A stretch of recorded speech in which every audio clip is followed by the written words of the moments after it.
Hola,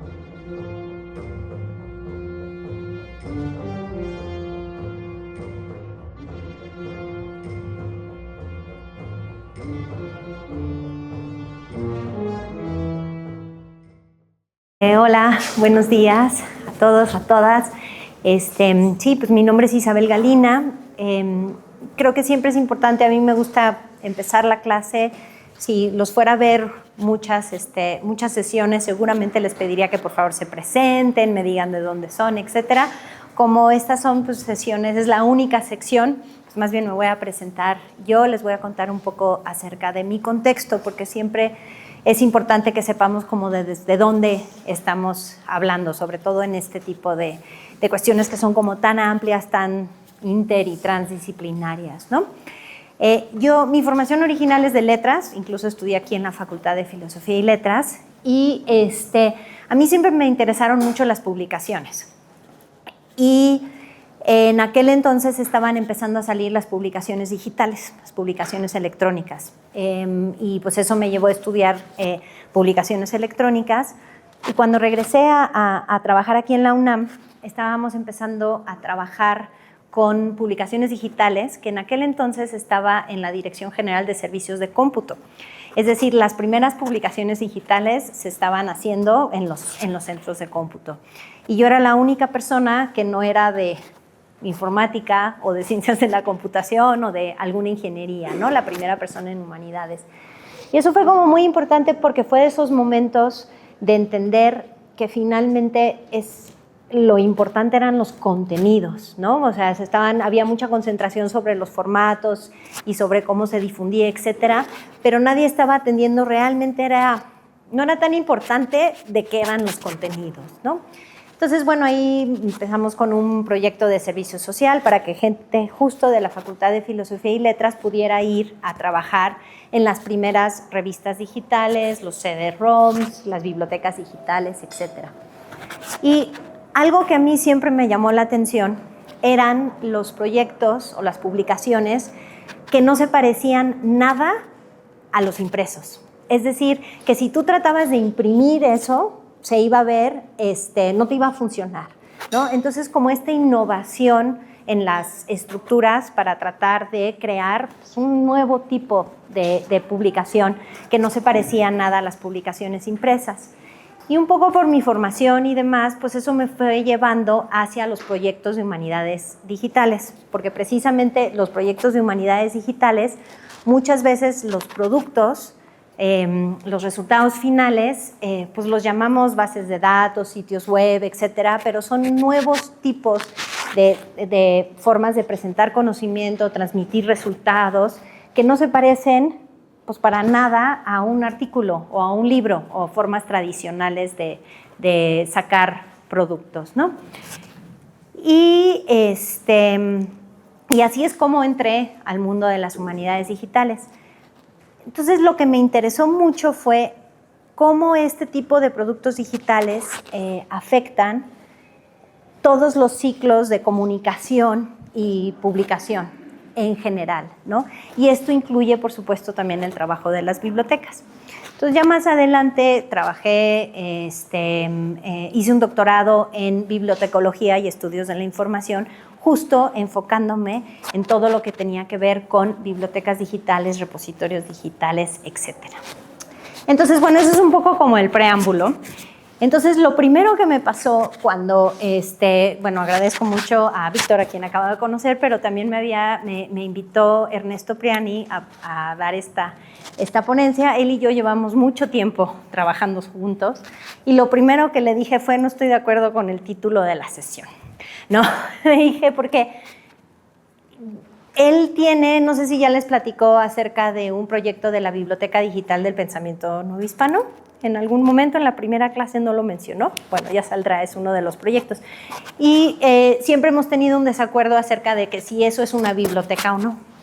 Y bueno, entonces cuando estábamos empezando esto, yo le dije, es que no te puedes ir del archivo al corpus. Más bien, te vas del corpus a un archivo, ¿no? Entonces dije, bueno, ¿cómo le podemos ir? ¿Cuál es lo que vi en esto? Es que este es un síntoma de un tema que tenemos ahorita con todo lo digital, que muchos de los conceptos que nosotros entendemos en el mundo físico como biblioteca, como archivo, como repositorio, como colección, hasta cuestiones como publicación, libro, cuando nosotros lo transferimos eso al mundo digital, pensamos que solo es un cambio de formato, pero en realidad hay unos cambios fundamentales, ¿no? Mucho más paradigmáticos, que creo que es importante que nosotros podamos empezar a entender. Tengo la idea, pero nada más quiero checar, eso sí me gustaría, aunque no pueda conocerlos acá, ¿quién? ¿De qué carreras son más o menos? ¿Vienen quiénes de letras? Letras, perfecto. ¿Alguien de historia? Historia, ok. ¿Bibliotecología? ¿Nadie de bibliotecología? Ok. ¿Pedagogía? Muchos de pedagogía. ¿Qué materias me faltan? ¿Estudios latinoamericanos? ¿No? ¿Filosofía? Ok, entonces, ¿me está faltando alguien de una carrera? Yo vengo de trabajo social. Tú vienes de trabajo social. Ok, perfecto. Bueno, entonces,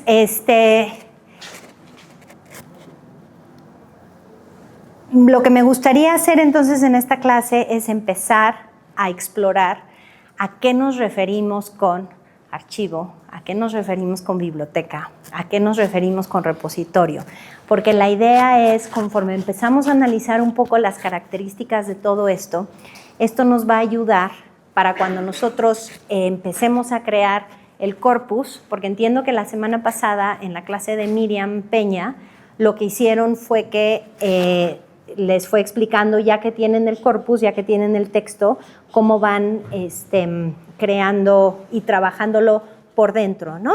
¿Estoy en lo correcto? ¿Eso es lo que vieron la semana pasada? Más o menos. ¿Alguien quiere dar un rápido resumen de lo que entendieron de la semana pasada? Sí se vio eso. Sería prácticamente aplicar herramientas sobre corpus delimitados o perfilados, pero nunca fue claro cómo haces el hookup, o sea, cómo subes las distintas cosas, datos, a algo que ya se puede perfilar mejor. Ok, o sea, ustedes, vieron cómo se hace esto acá adentro, ¿no? Pero lo que todavía no está como claro, ¿qué haces después con esto? No. ¿Cómo lo consolidas en ese cuadrito primero? ¿Cómo llegas a este cuadrito? Ok, lo vamos a ir viendo por pasos a lo largo de... Nosotros de lo que vamos a hablar hoy es, para nosotros llegar a estos textos, ¿no? Poder conseguir estos textos que nosotros queremos utilizar para formar nuestro corpus, cuáles son los distintos espacios y lugares para ir consiguiendo esos materiales para entonces después crear este corpus. ¿De acuerdo? Entonces, con lo que vamos a empezar es pues con algunas preguntas. Así va a ir la clase de hoy. Vamos a hablar acerca de archivo, biblioteca, colección, curaduría, repositorios, bibliotecología, archivística, museografía, colecciones, o sea, todos estos conceptos y campos que tienen que ver con las fuentes en donde nosotros podemos conseguir este tipo de materiales. Y luego vamos a hablar acerca de la colaboración y la co-creación, es decir, estos textos tanto los podemos conseguir por ya creados o nosotros también podemos ser las personas que nos encargamos de crearlos. Entonces también vamos a hablar un poquito de eso y después todo eso va a tener sentido en el momento en donde yo espero con unos ejemplos empecemos a verlo como de una forma más práctica y más aterrizada de dónde se pueden encontrar este tipo de materiales. Entonces, empecemos un poco por aquí. Archivo. ¿Qué piensan o qué características tiene un archivo? ¿Qué es un archivo?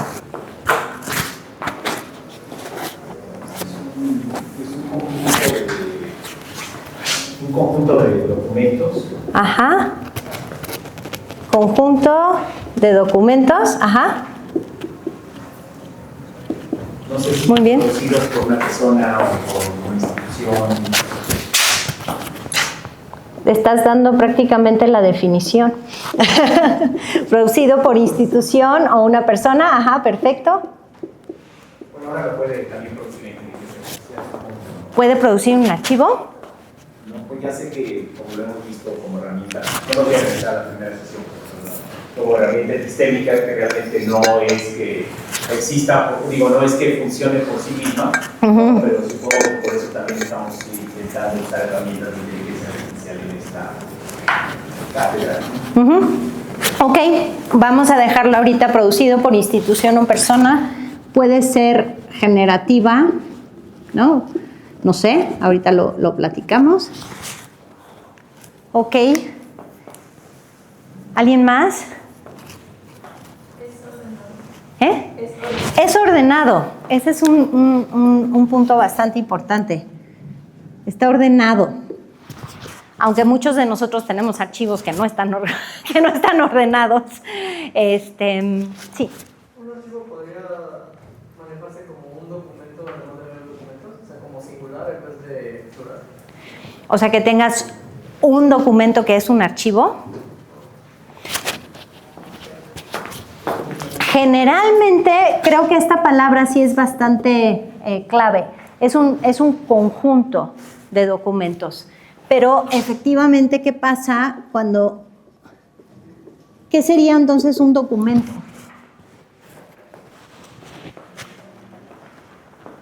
Un documento.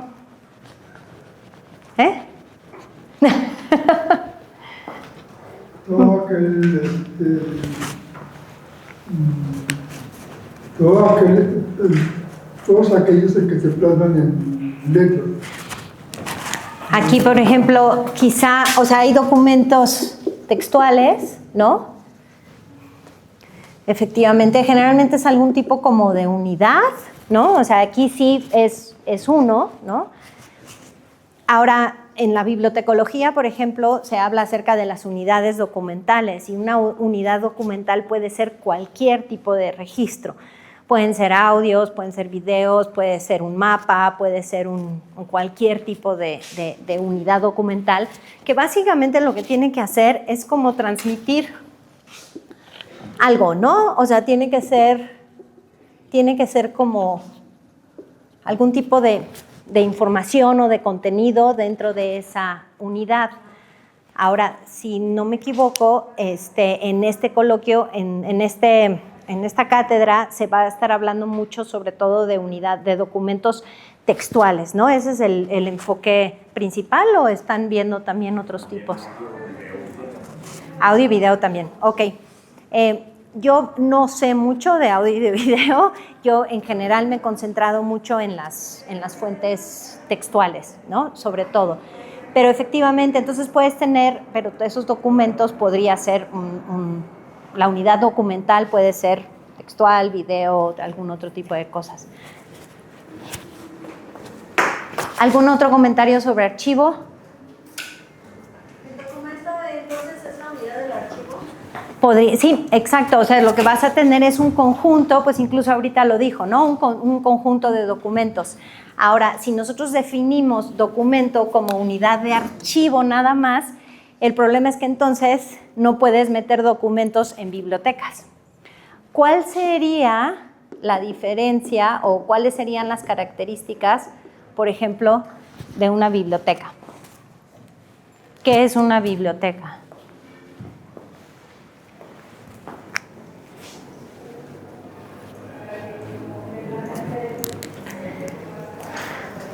Aparte de a la que vamos aquí enfrente. Es una biblioteca. Un conjunto de documentos o archivos que son específicos. Un conjunto de documentos, ¿qué? Perdón, te perdí. O archivos que se pueden consultar. Ok, voy a poner esto aquí. Se pueden consultar de forma física. Si bien empezamos a tener aquí como, ¿no? Se empiezan a repetir, pero sabemos que hay una diferencia entre bibliotecas y archivos, ¿no? Ahora, ¿qué pasa, por ejemplo, con los componentes digitales de las bibliotecas? O sea, quizá esta parte de que sea físico ya no es como una de las características necesarias de las bibliotecas, ¿no? Es un conjunto de documentos. ¿Cuál es la diferencia entre ese conjunto de documentos que encontramos en los archivos y que encontramos en la biblioteca? ¿Perdón? Los de la biblioteca, aunque las bibliotecas luego tienen CDs o tienen mapas o tienen... O sea, también tienen, al igual que los archivos, ahorita vemos... ¿Qué tipo de documentos tienen los archivos?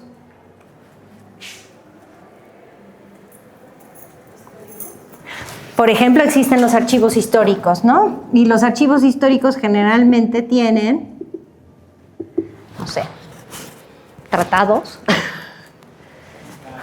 cartas, ¿no? Sobre todo cuando se trata de cartas, crónicas, registros, incluso los de... En historia se utiliza mucho los archivos históricos para hacer investigación, ¿no? ¿Qué tipo de documentos hay en bibliotecas?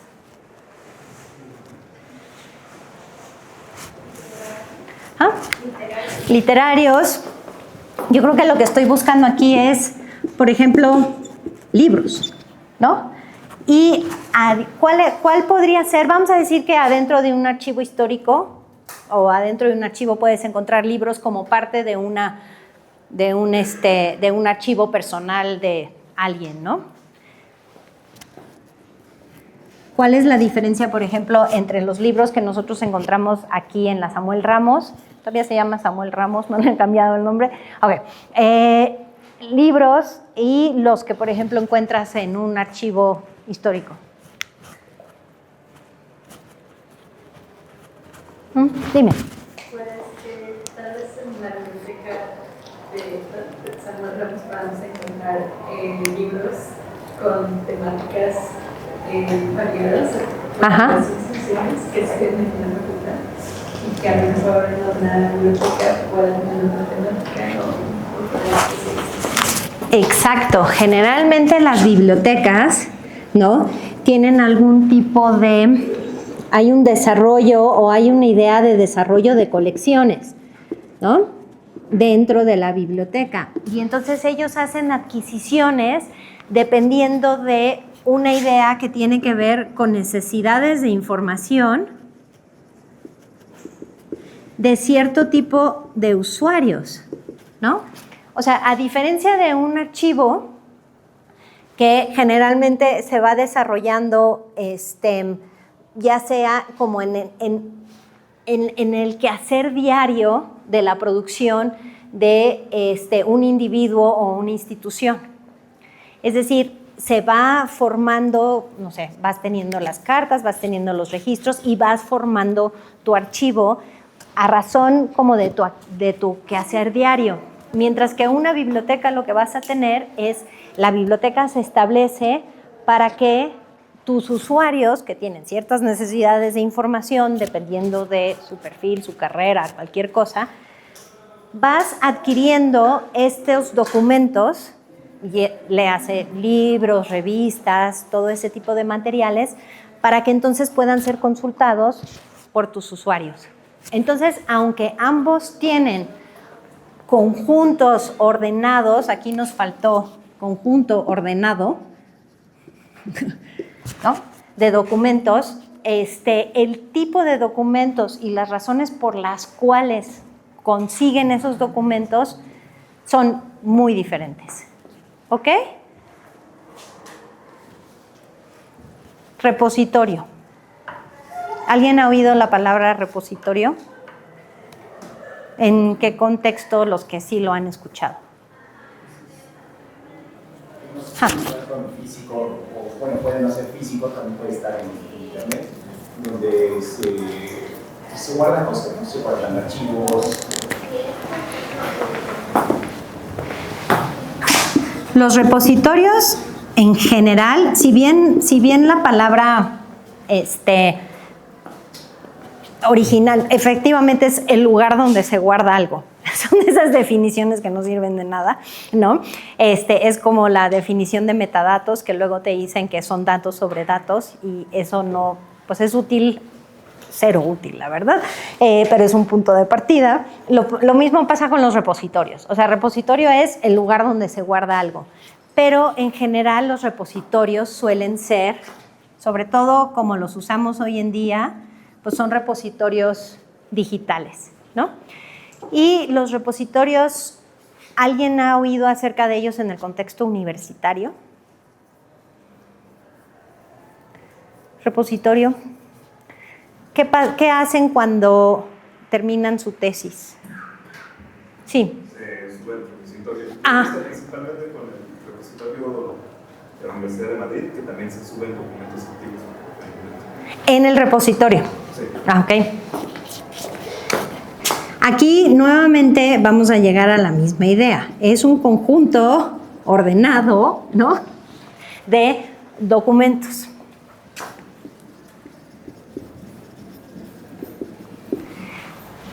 En general, bueno, ahorita vamos a hablar un poquito más de eso, porque uno diría, bueno, entonces, ¿cuál es la diferencia entre un archivo, entre una biblioteca y un repositorio, ¿no? Ahorita vamos a hablar un poquito más de eso. Nada más quiero avanzar hacia la definición de una colección.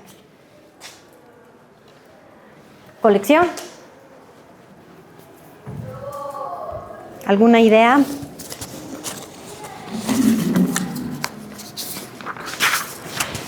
Luego es bien difícil saber qué significan las cosas que utilizamos como todo el tiempo, ¿no? Como colección. Dime. Pueden ser objetos o pero con una temática. Exactamente.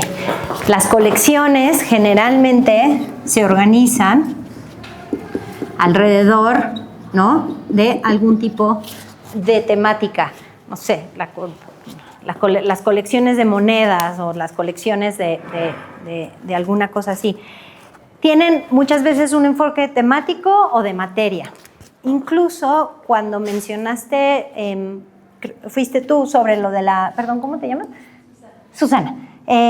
Cuando hablaste de biblioteca, hablaste de que las colecciones, ¿no? Ahí salió la palabra, porque muchas veces las bibliotecas van a estar organizadas por colecciones. Y esas colecciones, ¿no?, son generalmente ya sea por temática o por algún tipo de materia.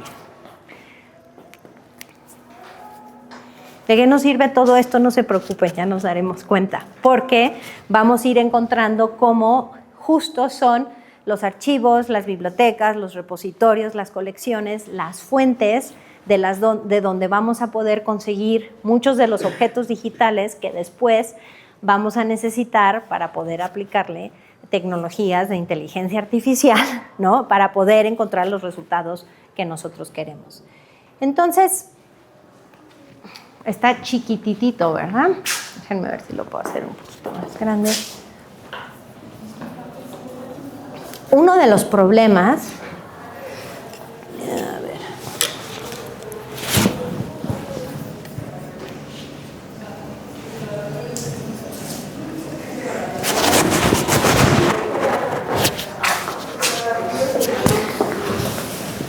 déjenme, nada más se los quiero hacer un poquito más grande para que lo podamos ver.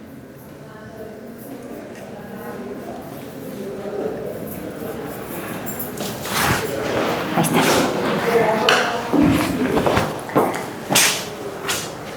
Uno de los problemas, y es por ejemplo lo que sucedió ahora cuando me pidieron, o sea, el título era archivo, del archivo al corpus, ¿no? Claro, ¿qué entendemos por archivo? Una de las definiciones que no se mencionó hace ratito es que, por ejemplo, en cómputo, un archivo es una unidad de almacenamiento de información digital. Pásame el archivo, ¿no? Entonces, nosotros también ahora empezamos a entender archivo no solo como el Archivo General de la Nación, sino también como ese objeto digital, ¿no?, que tiene la información digital. Entonces, aquí, miren, aquí fue una persona, una sociedad, una institución, y lo importante es que lo producen en el ejercicio de sus funciones o actividades. Es algo que discutimos hace rato. Entonces, ¿qué es lo valioso en los archivos? Bueno, una de las cosas, por cierto, no estudié archivística, ¿eh? Qué bueno que no hay nadie de archivística porque seguramente me harían algunas precisiones. Pero, por ejemplo, una de las cosas más importantes en los archivos tiene que ver con la autenticidad. O sea, es muy importante que si tú en ese archivo dices que tienes una carta de Porfirio Díaz, que tú puedas garantizar que esa carta sea de Porfirio Díaz, ¿no? O si tú tienes un registro de las transacciones de una empresa de los últimos 20 años, o tú tienes un título de propiedad que está guardado en ese archivo, como encargado del archivo tienes que tener una serie de procedimientos que signifiquen que se sabe que ese documento es lo que dice que es. Entonces, en el mundo físico, pues no es tan complicado, ¿no? Se pueden hacer como una serie de pruebas. ¿Qué pasa con los archivos digitales?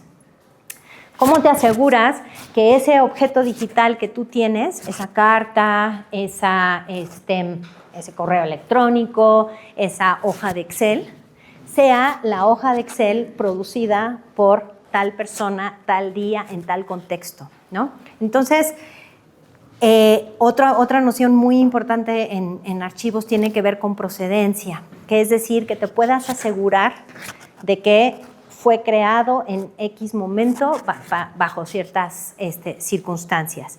Y debe de tener una capacidad, por lo tanto, de un valor probatorio. Los archivos son muy importantes en ese sentido. Y otro tema de los cuales se preocupan muchísimo los archivos es, por supuesto, la preservación, porque muchas veces lo que tienen son documentos únicos y originales. Las bibliotecas, lo que vamos a encontrar, y ahí nos faltó como llegar a esa puntualización, es que generalmente son materiales publicados. Son libros, revistas, no siempre es el caso, pero en su mayoría son libros que han sido publicados por una editorial.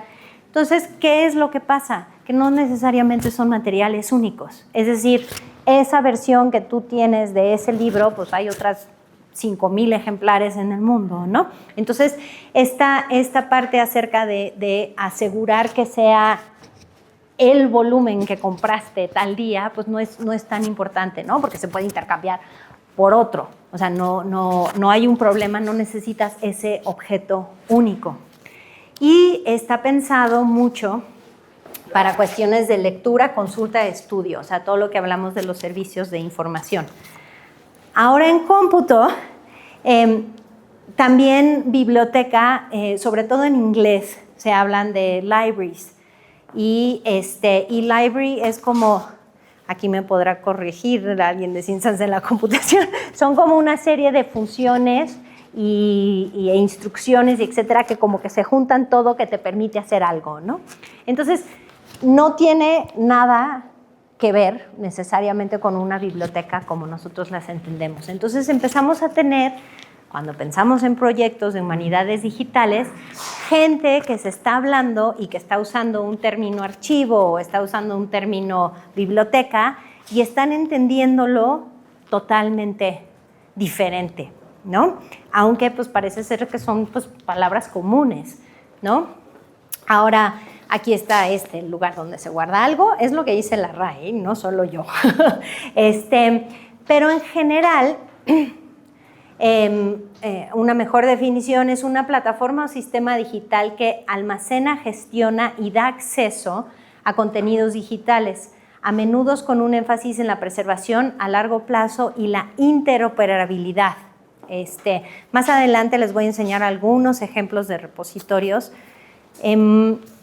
Los repositorios son muy famosos en el mundo académico porque se utilizan mucho, sobre todo para materiales académicos, es decir, por ejemplo, para depositar tesis, para poner artículos, Tesi UNAM es un repositorio, Ahí van a acabar todas sus tesis cuando se titulen. Mientras que si tú te metes al Libro UNAM, por ejemplo, Libro UNAM te manda hacia la biblioteca digital. Entonces, y bueno, lo de las colecciones que ya lo habíamos hablado, ¿no? Que tienen un enfoque temático o materia. ¿Qué es lo que sucede cuando todas estas cosas se van a lo digital? Si de por sí siempre ha habido bibliotecas que tienen un fondo reservado. Y muchas veces en las bibliotecas con los fondos reservados lo que vas a encontrar son documentos únicos, raros, que tienes que preservar, ¿no? Entonces, en muchas ocasiones las bibliotecas también han tenido, ¿no?, que hacer el tipo de actividades que hace un archivo, porque pueden incluso tener archivos. Si ustedes van a la Biblioteca Nacional tiene todo un fondo que son archivos personales sobre todo, ¿no? Está el archivo franciscano, en donde pues, que tiene justo cartas, correspondencia, registros, todo ese tipo de cosas. También ha pasado que los archivos pueden también tener pues, materiales de tipo que pueden ser interesantes para bibliotecas. Es decir, siempre ha habido, nunca ha sido así como tan marcadas las diferencias. Y con lo digital, esto se vuelve a juntar. Entonces, muy rápidamente, hablemos un poco como de la historia de los archivos y las bibliotecas para ir viendo como cuáles son sus funciones hoy en día y cómo nos están proporcionando los materiales y cómo se están como empezando a entremezclar muchas de sus funciones. Los principios de la escritura, que es hasta donde nos podemos ir para empezar a encontrar un poco los orígenes de los archivos y las bibliotecas.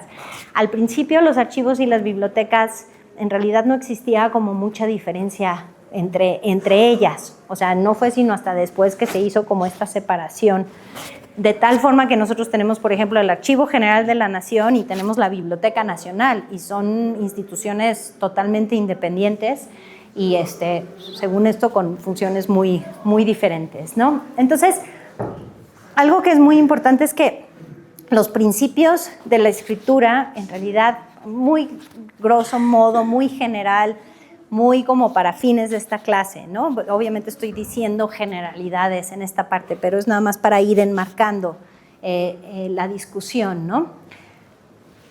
Dos funciones de la escritura. Uno tiene que ver totalmente con registros administrativos, o sea, con fines burocráticos. Las primeras tablillas de arcilla era para ir marcando pues quién le debía a quién y cuánto había sido de las cosechas y eso, a contabilidad, sí.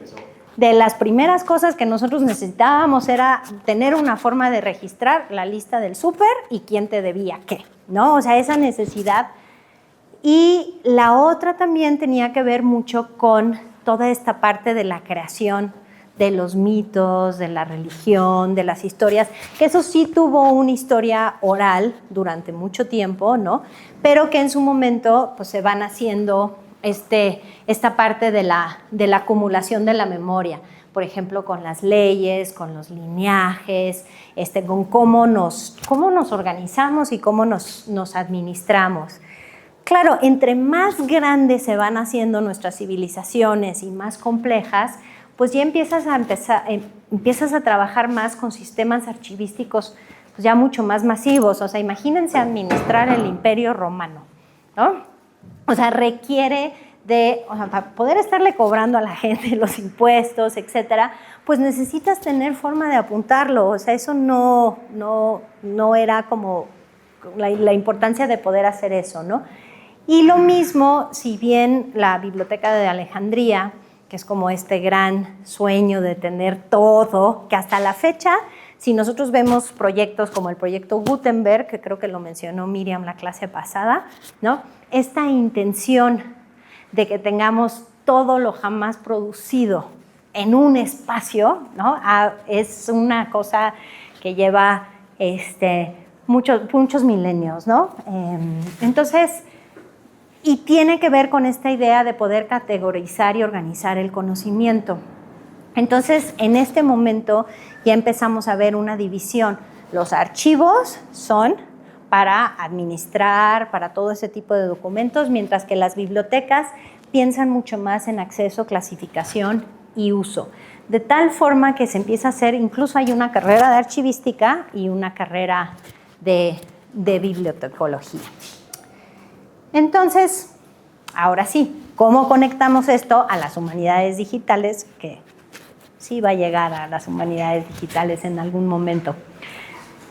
Muchísimos de los materiales que se utilizan en las humanidades en general vienen justamente de archivos, bibliotecas, fondos y colecciones.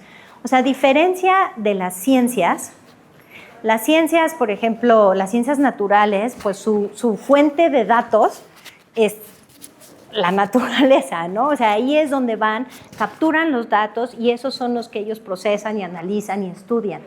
Nosotros, desde las humanidades, lo que estudiamos son los materiales que generalmente vamos a encontrar en muchas ocasiones en archivos, bibliotecas, fondos y colecciones. Y van a ser tanto nuestras fuentes primarias, es decir, nuestro objeto de estudio. No sé, yo estoy haciendo un análisis de las obras de Juan Rulfo, ¿no? Esos libros los voy a encontrar adentro de la biblioteca.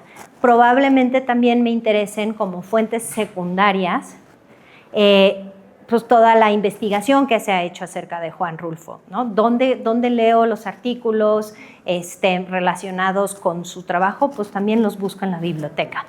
Pero digamos que a mí me interesa ver cómo, no sé, los viajes que él hizo cuando vendía llantas, creo que era lo que vendía, cómo afectaron su escritura en ciertos periodos en el futuro, ¿no? ¿Qué haría? ¿Cómo encontraría eso?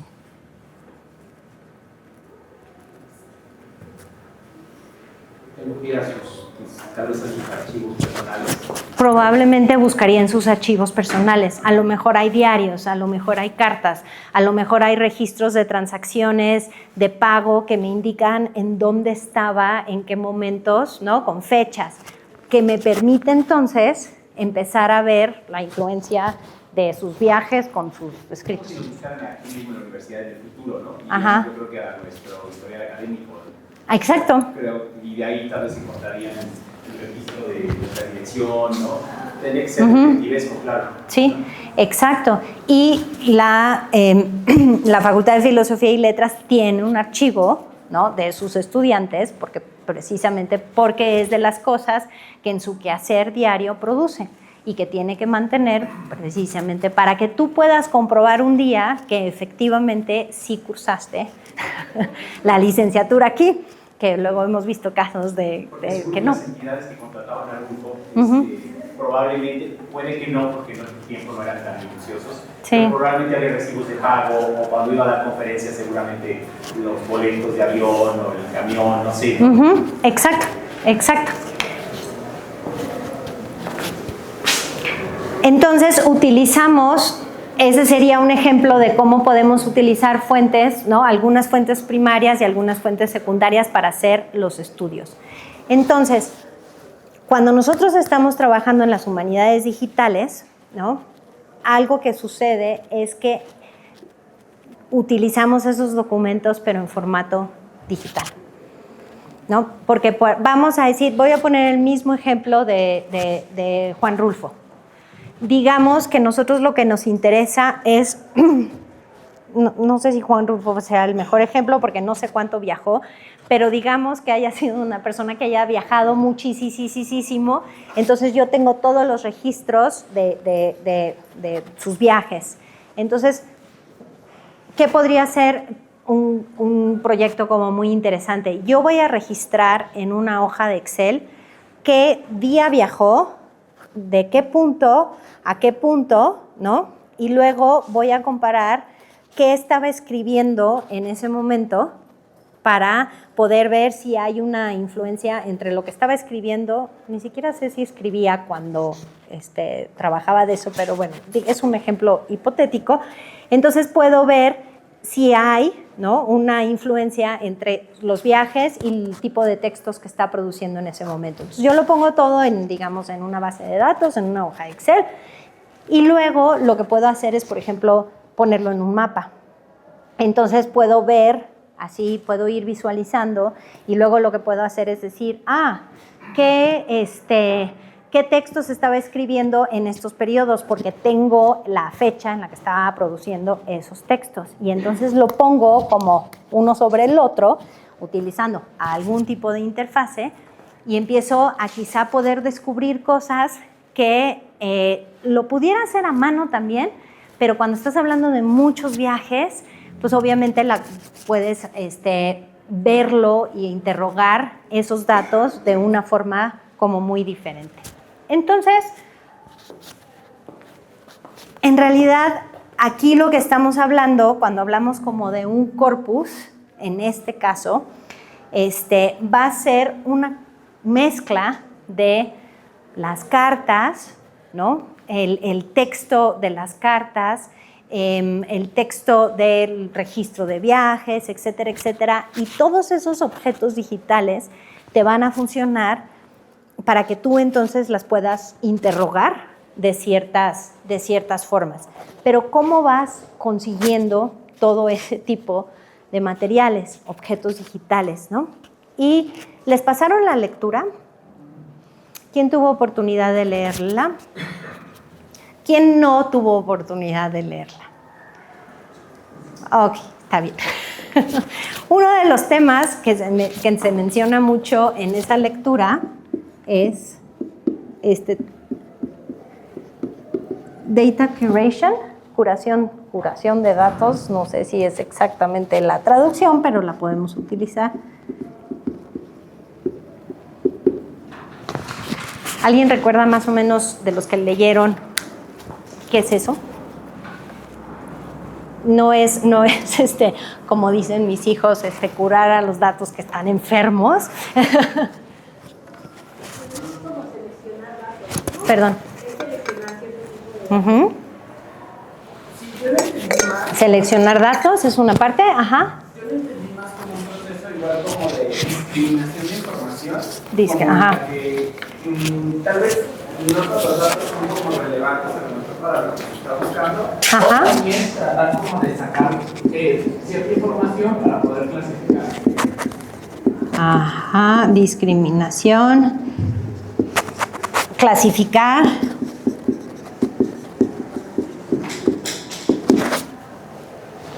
¿Alguien más? Pues sí, creo que ya es obvio, porque ya lo que es seleccionar, ¿no?, organizar los materiales, ajá, pero en un marco interpretativo, que lo menciona la lectura,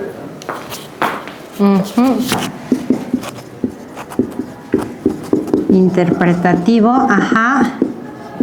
Creo que también algo que quizá aquí nos está faltando es clasificación. También hay una parte de descripción, ¿no?, de los datos. Es decir, que se sepa de qué son, ¿no?, y de dónde vienen. ¿Algún otro comentario?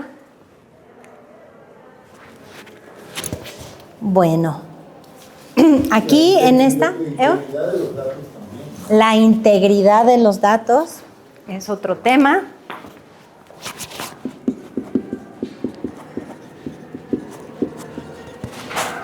Muy importante, porque si tú vas a sacar ciertas conclusiones de tus datos, te tienes que asegurar que esos datos sean lo que tú piensas que son y no otra cosa. Porque una de las cosas que sucede, o sea, si tú estás leyendo un libro y le faltan 3 páginas, probablemente te vas a dar cuenta que le faltan 3 páginas, ¿no? Y que eso va a afectar, o si tú estás estudiando un archivo histórico y estás leyendo correspondencia y de repente pues, hay un hoyo porque en la hoja porque se desintegró, bueno, tú sabes que te faltan datos de esa carta. Si tú tienes un objeto digital que le estás corriendo unas búsquedas, pues si le falta un cacho, no te vas a enterar necesariamente, ¿no? Entonces tienes que garantizar que sepas lo que tienes y que además en unos años esos datos sigan siendo los mismos datos, porque pues también se pueden, al igual que las hojas que se empiezan a podrir o les pasan cosas, pues a los objetos digitales también, y los bits se empiezan a desintegrar y ya no te lee lo mismo que te leía previamente, ¿no? ¿Qué más? Que también en la lectura que sí es capturar y preservar los datos en sí, pero también la información sobre los métodos por los cuales fueron producidos estos datos. Sí. ¿Qué tiene que ver acá, no? Sí, cómo fueron producidos y cómo fueron, ¿qué dijiste? ¿Producidos? Sí. ¿Solo dijiste producidos? Dije, lo que noté aquí sí, sobre los métodos por los cuales fueron producidos. Sí, ok, métodos era lo que se me estaba yendo, métodos, ¿no? Y hay un tema aquí también que tiene que ver con la preservación, ¿no? Y si se fijan, todas estas son como funciones que estábamos hablando de la biblioteca, del archivo, de los repositorios. Y entonces cuando nosotros empezamos a tener proyectos de humanidades digitales en donde empezamos a tener una colección de datos a los cuales nosotros les hacemos cosas, ¿no? Es importantísimo de dónde vamos sacando estos datos, cómo los seleccionamos, dónde los encontramos, cómo los clasificamos, cómo los ordenamos, cuál es el marco interpretativo con el cual trabajamos, la descripción de estos datos. Siempre a mí me ayuda la idea de curaduría porque en ocasiones con los objetos digitales son tan intangibles que me gusta esta idea de que estoy agarrando y ordenando y poniendo y acomodando, ¿no? Aunque, pues obviamente no lo vemos así. Hay intentos por parte de las interfaces de ponerte los folders y ese tipo de cosas, y para las personas que somos ordenadas nos gustan los folders porque sentimos que estamos estructurando, ordenando, etcétera, ¿no? Y ahorita cuando vean cómo se analizan datos, pues obviamente, sobre todo si ya te metes en cuestiones de programación, pues eso tiene otro lenguaje, otra dinámica de cómo estás organizando esos datos y estructurándolos. ¿Ok? Entonces, a mí me gusta, cuando nosotros pensamos en las humanidades digitales, esta es la parte que luego supongo que van a ir viendo en el resto de la cátedra, yo no me voy a meter en esto. A mí lo que me interesa es en la parte de la elaboración de los materiales o en la elaboración de lo que yo entiendo que a eso se refería Ernesto Priani cuando me dijo el archivo. Me imagino que se refería a estos objetos digitales, ¿no? Que van a formar este completo que es lo que yo voy a analizar, ¿no? Esta selección y curación de datos. Entonces, hay todo tipo de acciones que se pueden hacer, desde proyectos de digitalización, creación de colecciones digitales, curación, se pueden elaborar, por ejemplo, se pueden colocar dentro de bases de datos, pueden ser ejercicios de marcado de textos, podemos hablar de corpus electrónicos o de ediciones académicas, por ejemplo, o muy general de publicaciones digitales. Por cierto, la presentación estará disponible después, igual siempre es útil apuntar, como que eso hace que quede mejor en la cabeza, pero también para que sepan por si se les va algo, les paso la presentación. Entonces, las actividades que uno hace no es paso 1, 2, 3, 4, ¿no? La respuesta es mucho, depende del tipo de proyecto que estás haciendo. Es muy heterogéneo y las acciones son muy diferentes dependiendo de la finalidad y del propósito del trabajo que estamos haciendo. Entonces, por eso creo que es tan importante ir a la intención original de por qué se creó ese documento digital. Y ahorita les voy a enseñar cómo. A mí me gusta mucho pensar en las humanidades digitales, en los distintos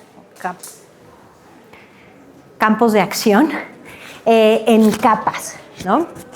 Entonces, en una primera estancia es, yo quiero hacer un trabajo, un proyecto de humanidades digitales, entonces, sigamos con el mismo ejemplo del escritor Rulfo, aunque les digo que no sé si mi ejemplo es correcto de que así es como escribió, pero digamos que sí. Digamos que es un escritor que viajaba muchísimo de trabajo, pero que al mismo tiempo que viajaba muchísimo de trabajo, escribía, ¿no? Y yo lo que quiero ver es si hay una influencia en sus viajes de trabajo, en el tipo de textos que está escribiendo. O sea, si podemos ver un impacto. Como en el proyecto de investigación histórica, sí partimos de hipótesis, ¿no? Que se tiene que demostrar a través de esta metodología. Exacto. Tú puedes decir, yo pienso que sí hubo, ¿no? Hay una relación entre los viajes que hizo y el tipo de textos que estaba produciendo, ¿no? Entonces, y voy a utilizar, obviamente, los textos que escribió y voy a encontrar este archivo que tengo de la información de dónde viajó, cuándo la empresa le pagó y todo lo demás para que yo pueda hacer esta correlación. Lo que pasa es que todo esto, los libros de Juan Rulfo, pues no están digitalizados, ¿no? O todos estos registros, pues tampoco están digitalizados. Entonces, para que yo pueda empezar a contemplar, hacer algo con ellos, pues lo primero que tengo que hacer es digitalizarlos. O sea, tengo que ponerlos en un formato que sea interpretable por la computadora. Y dentro de esta parte de la digitalización, bueno, hay toda una serie desde cómo voy a digitalizar, cuáles son los estándares que voy a utilizar.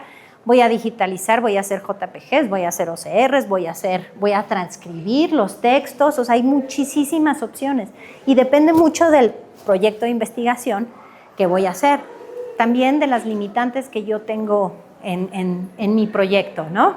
Y luego, pues todo esto lo tengo que organizar. Yo he visto muchas veces proyectos de investigación en donde van al fondo reservado ahí de la Biblioteca Nacional porque van a trabajar, no sé, 500 manuscritos. Y entonces van y empiezan fotografiándolos y luego llegan a su casa y tienen 0001.jpg, 0012.jpg y así 500.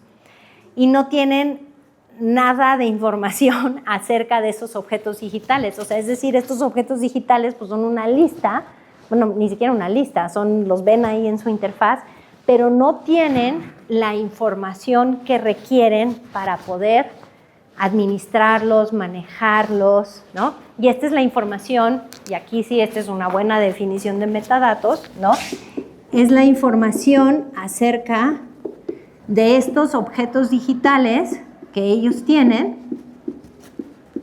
que les permite saber qué es cada uno de esos objetos digitales sin la necesidad de tener que abrir cada uno, porque vamos a decir que tú dices, híjoles, me interesa mucho el manuscrito de González, y era así, ¿de cuál número era? ¿Era el 5 o era el 8 o era el 11? ¿No? Entonces ahí estás abriendo cada uno de esos. Entonces muchas veces pues nosotros utilizamos instrumentos que nos ayudan a tener esto organizado. Y esto es algo que nosotros vamos a encontrar en archivos, en bibliotecas, en repositorios, ¿no? Mecanismos que no solo que nos ayudan a ordenar, porque eso es muy importante, poder ordenar, pero que también nos permiten recuperar, ¿no? Y tener acceso a estos objetos que nosotros estamos guardando. Porque si no tienes esto, si tú tienes una bodega llena de libros, eso no es una biblioteca, porque no sabes qué es lo que tienes en esa en esa biblioteca, ¿no? El almacén de la Dirección General de Publicaciones y Fomento Editorial no es una biblioteca. Uno, porque no coleccionan, ¿no? Con necesidades de usuario, etcétera. Y la otra es que probablemente porque no sepan qué es lo que tienen ahí adentro, ¿no? Entonces, estos mecanismos para ordenar, recuperar y acceso van a formar parte de nuestros objetos también. Y yo no les puedo decir hoy en esta clase, usen tal software. Esa es la mejor idea para su proyecto, ¿no? Porque va a depender muchísimo del tipo de objetos digitales que tienen, del tipo de materiales y de su proyecto de investigación o de lo que ustedes quieran resolver. Entonces, pues eso va a variar, y también de sus conocimientos de cómputo o con quién pueden colaborar para poder trabajarlo. Entonces, este es nada más como la primera capa. Luego, una vez, esta es la segunda capa de las que les acabo de hablar, ¿no? ¿Cómo vamos a hacer la organización y el acceso? ¿Han hablado de OCR? ¿Alguien sabe qué es OCR?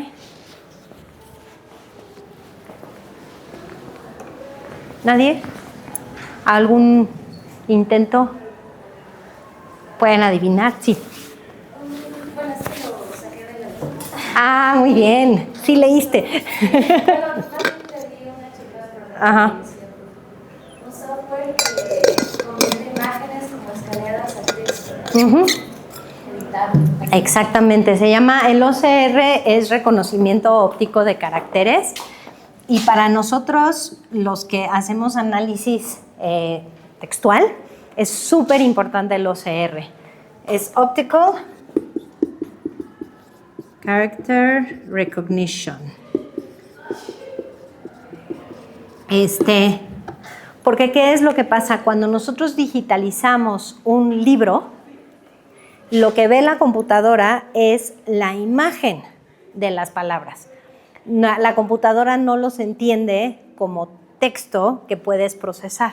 O sea, cuando nosotros estamos en Word podemos borrar, podemos agregar, etcétera, etcétera, ¿no? Si nosotros estamos con una fotografía de un texto, no podemos hacerle nada. Lo que hay que hacer es correr algún tipo de software de OCR que entonces te lo convierte para que la computadora lo pueda interpretar. Esto era nuestro coco hace 10 años. Llegó la inteligencia artificial y esto es de las cosas que más ha cambiado, en mi opinión.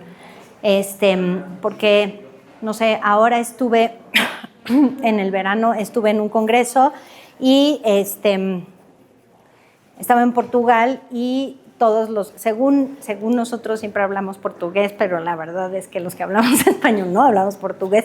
Y entonces el menú, ¿no? Pues está en portugués y a hoy en día, no sé si a ustedes les ha tocado, pero le tomas una foto al menú y si tienen en algunos de los celulares aparece un botoncito que le picas y ese botoncito te lo convierte en texto y lo puedes traducir, ¿no?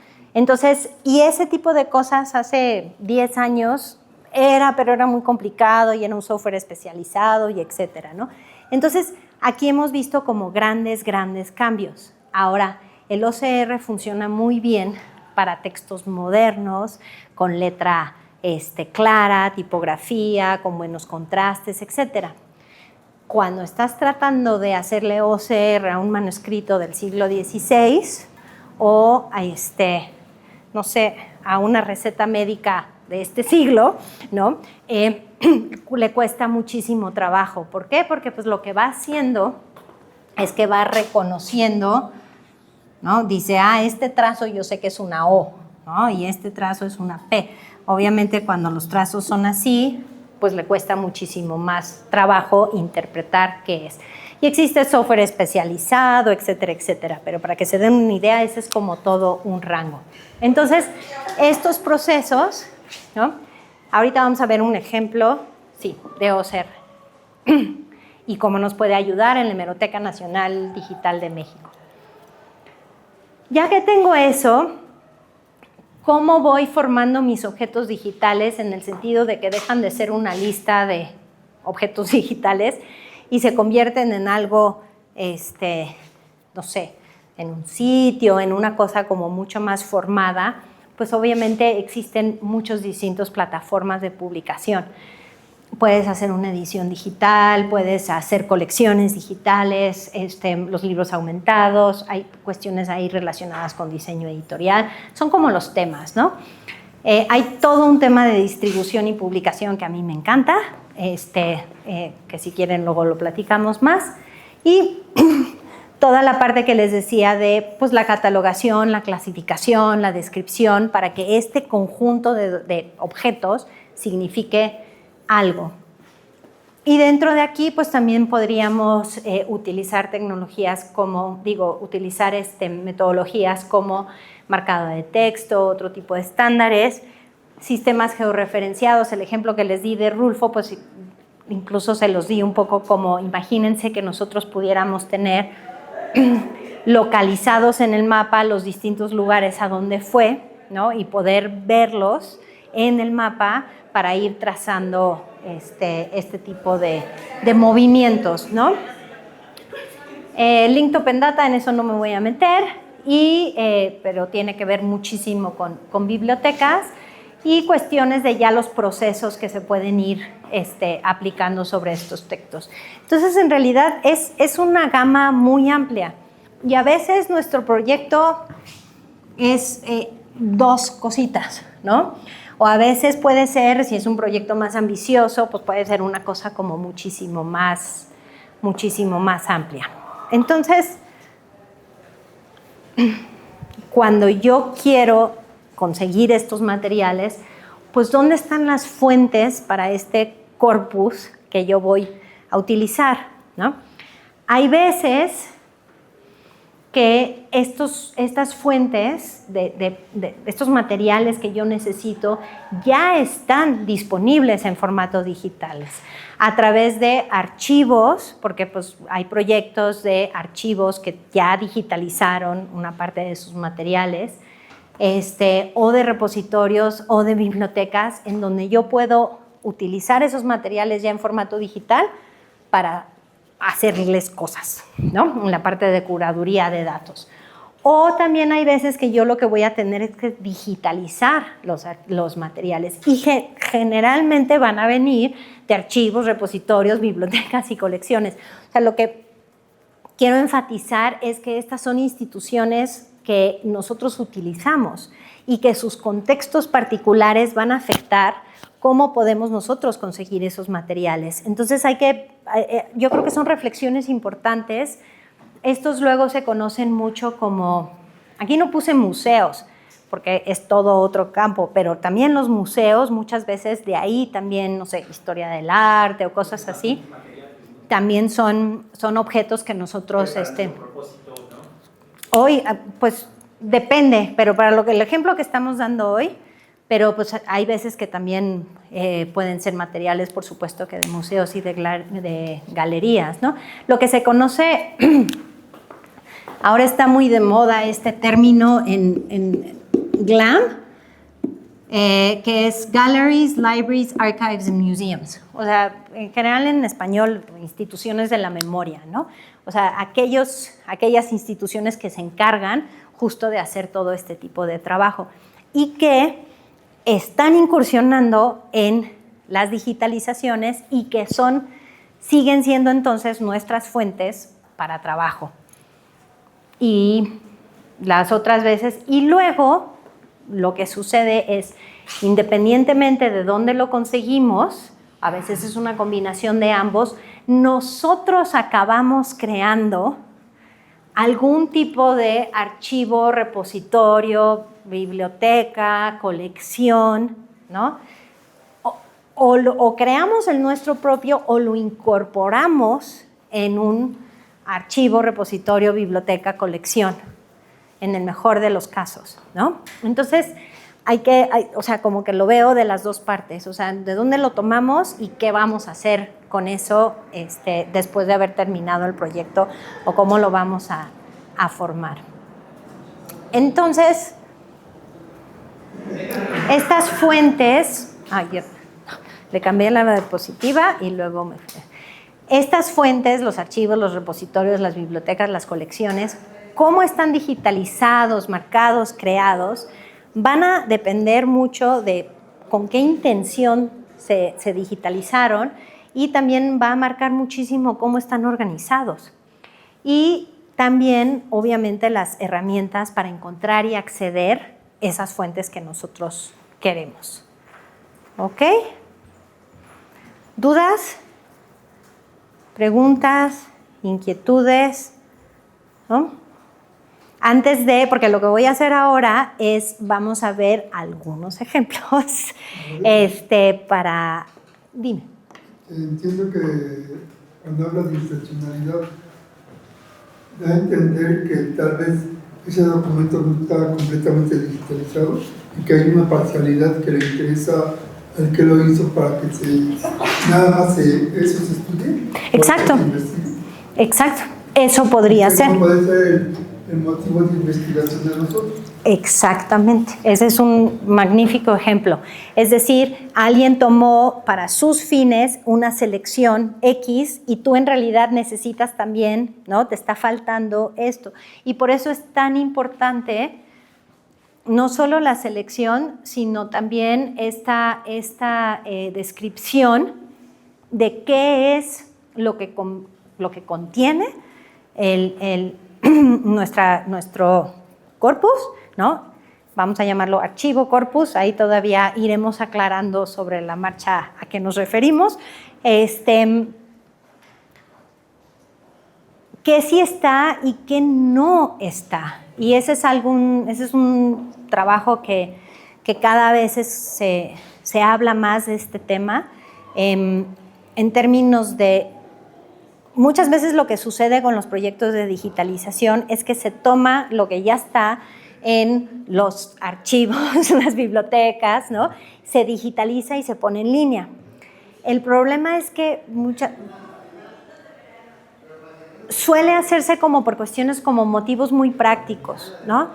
Que está bien, pero como la importancia de decir, a ver, ¿qué se está digitalizando? Y sobre todo, ¿qué no se está digitalizando? Porque lo que no está en bibliotecas, archivos, y no se digitaliza, sobre todo si nosotros pensamos en la era de la inteligencia artificial, las colecciones digitales con las cuales se entrenan los modelos de inteligencia artificial, ¿no? van a reproducir, bueno, eso se ha visto como mucho, los mismos sesgos que tienen las colecciones sobre las cuales se están entrenando, en sesgos, por ejemplo, políticos, de ideológicos, todo ese tipo de cosas, ¿no? Entonces, yo sí creo que las bibliotecas tienen un papel muy importante que jugar en términos de cómo ponen sus colecciones disponibles para que se puedan, para que haya pues, una mayor diversidad de materiales y de puntos de opinión en los cuales se pueden ir como entrenando estos algoritmos, ¿no? Y también la importancia de facilitar que, no sé, que archivos de ONGs o de ciertas comunidades o etcétera, pues puedan también formar parte de pues todo, o sea, lo digital no es como nada más un sustituto de lo físico, o sea, es todo un universo en sí mismo que tiene ya pues toda una identidad, ¿no? Entonces, sí, yo creo que por eso esa importancia. ¿Algún otro comentario? ¿No? Ok, entonces, en la última media hora que nos queda, 40 minutos, vamos a ver algunos de estos ejemplos. Lo primero, déjenme cierro esto. Si no va a estar haciendo ruido. A ver, ¿quién conoce la Hemeroteca Nacional Digital de México? Todos los historiadores. ¿Alguien la puede describir brevemente? Sí, la Hemeroteca Nacional Digital. Bueno, tienen muchas publicaciones del siglo pasado. Ajá. No estoy segura si de también, porque pues no he estudiado, no ha sido el antepasado desde el Ajá. siglo XIX, hay archivos digitalizados. Hay algunos que tienen completos incluso. Ajá. Y pues tiene un buscador donde podemos buscar pues, por temática, autor, pintura y no sé. Ajá. Sí, perfecto. La Hemeroteca Nacional de México es el resultado de un proyecto de digitalización de la Hemeroteca Nacional. La Hemeroteca Nacional es el lugar en donde se ponen todos los periódicos, sobre todo periódicos, también revistas, todos los diarios, ¿no? Tienen que... ¿Un banco de imágenes? ¿De imágenes de qué? Tiene varias colecciones desde la... estoy viendo de hecho, ¿no? Ah, Sobre... ¿por qué? ¿A ti sí te abrió? Ajá. Estoy conectado a algo que se llama Ryu. Yo también. Ryu. A ver, y aparte lo cargué hace rato. A ver, vamos a... Bueno, perdón, te interrumpí. Sí, no, ¿Estás viendo? Ajá, tiene la imagen de la Dirección General de Información, catálogo de Ricardo Salazar Ahumada, fotos de 1953 a 97, y tiene también una colección de fotos relacionadas con la UNAM, Ajá. ahora, que viene de 1852 hasta 1971. Tiene también una colección especial dedicada a 1968. Ok, sí. Fotografías ocultas, ¿no? Ajá. Esto era como mi primera tentación, pensar en esa para mi corpus. Ajá. Pues, Ok. no sé, son imágenes, entonces estoy más acostumbrado a trabajar con Contexto. contexto. Ajá. Sí. Ay, demonios. Pues no quiere... Y sí quiero poder enseñárselos. Pero hay otra red, ¿eh?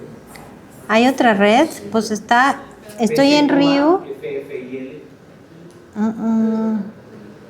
ver. Pero es que aparte, déjenme ver si es todo, porque abrí todos los ejemplos. Este sí funciona, o sea, justo el que no funciona es el que yo quiero demostrarles. Espérenme un segundito. No es un curso de inteligencia artificial y cosas digitales si no falla la red. Entonces, es así como requisito indispensable. Sí, es que es HNDM. Sí, creo que estaba... ¿Cómo lo ves? Pues estoy adentro, pero me ha pasado, llevo 2 días. Ah, exacto, está caído, sí. Ajá. Está caído. Ajá. Sí, pero estaba así desde la madrugada de antier. Pero ahorita estoy en una Hemeroteca Nacional Digital, en una página aquí, ¿no? Catálogos, servicios, depósito legal, colecciones, ¿no? Sí. Es la lluvia. Probablemente sí. No. Bueno, entonces nos vamos a ir al siguiente ejemplo. Les quería enseñar el ejemplo de pues, un trabajo de aquí, pero bueno. Entonces, esta interfaz se parece bastante. Este es el proyecto de la Biblioteca del Congreso, la de Estados Unidos, y ellos tienen un proyecto que se llama Chronicling America, que es justo la digitalización de periódicos. Déjenme ver si me va a funcionar el ejemplo, pero que yo tenía para la Hemeroteca Nacional Digital de México. Vamos a ver si funciona. Entonces, estamos en estado experimental. Al igual que la Hemeroteca Nacional Digital de México, y esto es muy común de las bibliotecas, todas estas interfaces, es que a lo que nos enfrentamos es una caja. Y entonces tú pones algo en esa caja y de ahí te salen como una serie de resultados que tú asumes están asociados con tu búsqueda. Entonces, ¿qué les gustaría buscar? Una palabra. Sencilla, porque es un ejemplo que nunca hemos hecho antes. ¿México? México con J, eso, me gusta esa, para que no nos salga New Mexico. Entonces, aquí, ¿no? Tengo This Collection, y si se fijan, ¿alcanzan a ver? No, ¿verdad? Está como muy... Yo estoy aquí viéndolo muy padre, pero lo necesitamos un poco más grande. Ok, se los leo un poco. A ver. View. Ahí. ¿Más? Ahí está. Sí, ¿no? Ahí está mejor. ¿Les estorbo aquí? ¿A nadie le tapó? Ok, entonces, ahí están los... Ya, perfecto. Entonces, aquí se ve manuscritos, mapas, música anotada, periódicos, etcétera, etcétera, ¿no? Hay una serie... Todo esto te puede dar este sitio, todas estas opciones. ¿Por qué? Porque tiene esto, ¿no? Tiene metadatos, o sea, las búsquedas que nosotros estamos haciendo aquí, si nosotros decidimos elegir una de estas categorías, es porque en alguna parte del sistema lo que hicieron fue que a cada objeto digital que va a tener necesariamente una lista de metadatos, va a tener una cosa que se llame, pues no sé, categoría, o a saber cómo le pusieron, ¿no? Y esa categoría va a ser manuscritos, ta. La idea es empezar a ver cómo está construido atrás, porque también en el momento, no sé si alguna vez han tratado de organizar un cajón o su armario o su escritorio. Empiezas con una serie de categorías, ¿no? Y todo va bien hasta que te encuentras un objeto que en realidad cabe en esta, pero también cabe en esta, o no cabe en ninguna. Y entonces abres el cajón del misceláneo y al final acabas con más cosas en misceláneo que en el resto de las categorías. Ese es un problema de los sistemas de organización, bueno, muy conocidas. Lo que es muy interesante, y eso ha sido un cambio radical en la bibliotecología, son los expertos en clasificación y en catalogación, ¿no? Es lo que más hacen.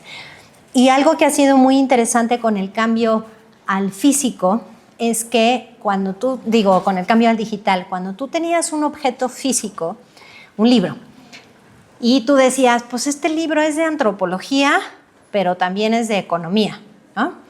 Entonces, en un mundo físico, pues tiene que ir en un lugar del estante. O sea, no puede estar en dos lugares a la vez. Tenías que necesariamente... Y había como una serie de formas de arreglarlo, que decías, no sé, ver también, ¿no? Y entonces también te mandaba al otro lado, pero son como muy torpes, ¿no? Y muy limitadas.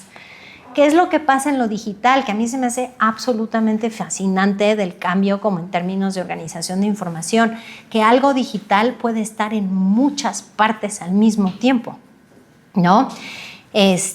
O sea, puede estar en economía, también puede estar en antropología y también puede estar en otra biblioteca, por ejemplo. Entonces, incluso las ideas mismas de colecciones en bibliotecas empiezan, y en museos, empiezan a pues, fraccionarse un poco cuando nosotros pensamos en lo digital, porque resulta ser que pues, no tiene que estar acomodado solo de esa forma. Lo puedes acomodar de múltiples formas dependiendo de pues, una serie de condiciones. Y aquí también pues, es uno de los grandes como quiebres en archivos. Los archivos, cuando les decía lo de procedencia, una de las reglas así de oro es que los documentos tienen que estar acomodados en el orden en el que llegaron. No los puedes cambiar. Entonces, un gran ejemplo es, vamos a decir, que te llega el archivo de Porfirio Díaz que tiene una carta. Pero tú también tienes, vamos a decir que se te llega a la biblioteca, pero tú en la biblioteca también tienes una colección de cartas. Pues en las nociones de archivística, tú no puedes sacar esa carta y meterla al cajón de las cartas, porque tienes que mantener, si te lo entregaron en ese orden, lo tienes que mantener en ese orden. ¿qué es lo que pasa con lo digital? Pues que esa idea como de orden, tú puedes registrar cuál es el orden, pero pues luego tú puedes mezclar los documentos de acuerdo a tus necesidades, ¿no? Bueno, entonces íbamos a buscar México, vamos a buscar en esta colección. Vamos a ver si ya funciona esto, porque sí tenía muchas ganas de que funcionara. Ok, entonces, aquí están, vamos a ir al primer resultado. Vamos a ver si tienen un periódico, sí, vamos a este. Entonces, aquí tenemos la imagen digitalizada, o sea, esta es una digitalización del periódico, ¿ok? Entonces, ¿se acuerdan lo que les dije de que necesitamos reconocimiento óptico de caracteres? Porque el sistema ve esto como una imagen, o sea, yo no le puedo picar, no le puedo borrar, no puedo hacer nada con él, ¿no? Entonces, yo lo que estoy aquí es viendo una imagen del periódico. Ahora, si se fijan, aquí está nuestro resultado. Pero lo que me parece bien interesante es que encontró México y además lo resaltó. Gracias. ¿Cómo le hizo? Si esto es una imagen, ¿cómo sabe que ahí está México? ¿Y cómo le hizo para resaltarlo?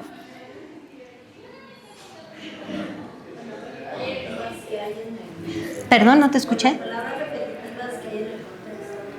Por las palabras repetitivas que hay en el contexto. Ajá. ¿Puedes explicar un poquito más? Te lo hago un poco más grande, espérame.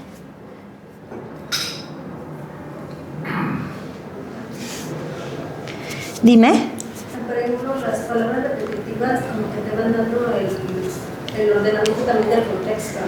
Puede ser en un sistema quizá un poquito más sofisticado, pero aquí en realidad lo que nosotros tenemos es nada más una imagen y uno pensaría que buscó una M, una E con acento, ¿no? Una J, porque incluso no se equivocó, ¿no? O sea, así están todos esos.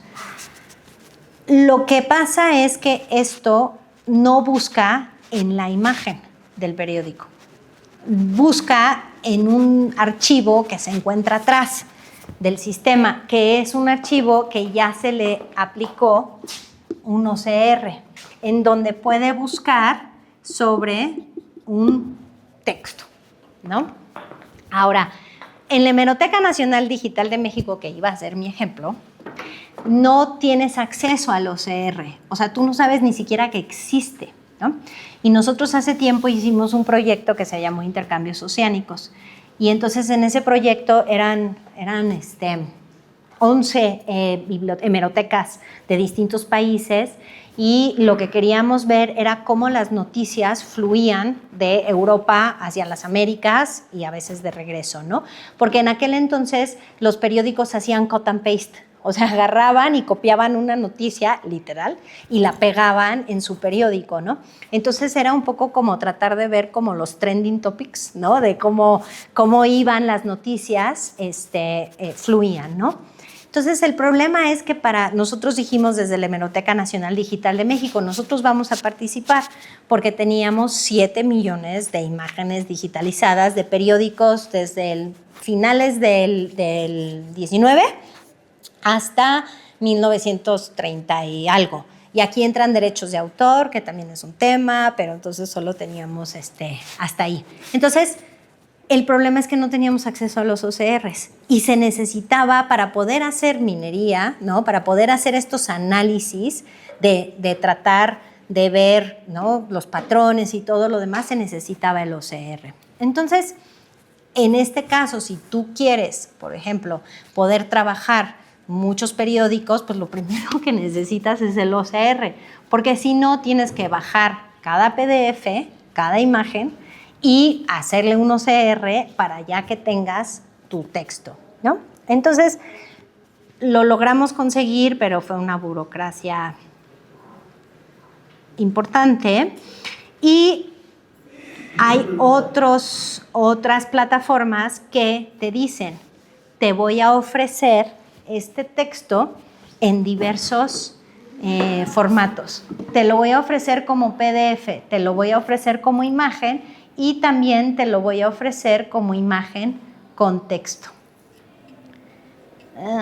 Quiero que lo vean. ¿Lo alcanzan a ver ahí? Entonces, si se fijan, esto ya es el texto del OCR de esto, ¿no? Entonces le pasaron el software y con esto yo ya puedo empezar a hacer cosas interesantes, porque para empezar lo puedo copiar y pegar, pero también lo puedo hacer patrones, puedo ver concordancias, puedo ver cuántas veces se repite una palabra, puedo empezar a hacer ese tipo de cosas. Ahora, los OCRs en periódicos son notoriamente malos. ¿Por qué? Porque pues, si se fijan, los periódicos pues, tienen una pésima contraste, suelen ser hojas como muy delgaditas, muchas veces se transparenta también el texto por atrás, entonces pues se equivoca mucho.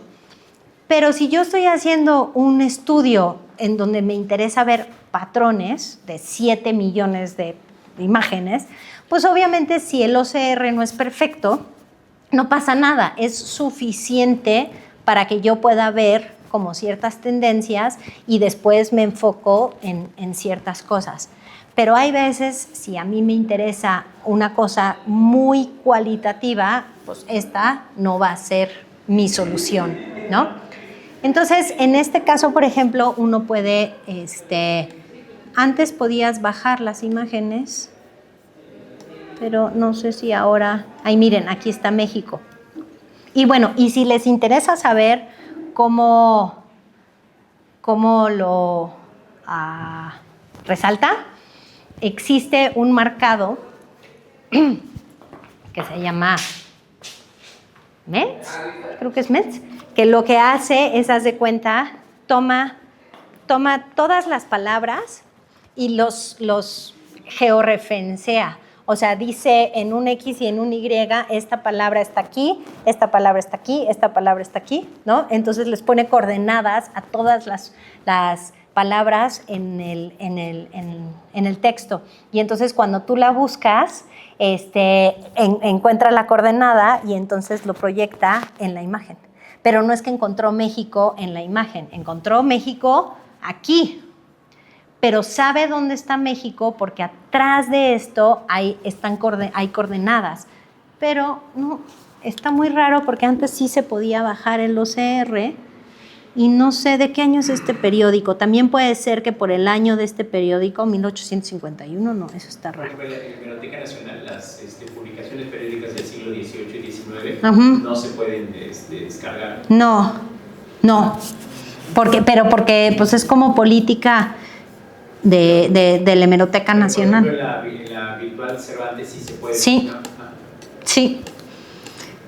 Y eso va a variar, o sea, eso va a ser algo que se encuentren, son políticas y también cuestiones legales. Pues yo voy a tener que echarle la culpa a Trump, porque antes sí se podía bajar, y se los quería enseñar, porque son bastante interesantes cómo se ven. Bueno, y por ejemplo, aquí sí puedes bajar. Estos son los metadatos de este objeto en particular. Entonces, si tú quieres hacer un estudio de todos los registros, no de los contenidos, sino de los registros donde te interesan las fechas o los títulos o alguna cosa así, pues puedes bajar estos y luego los puedes procesar, ¿no? No. Déjenme ver si otro ejemplo. Perdón, eso pasa cuando uno tiene que improvisar, que no siempre sale. ¿Alguien levantó la mano o no? Ok. A ver si sí me deja.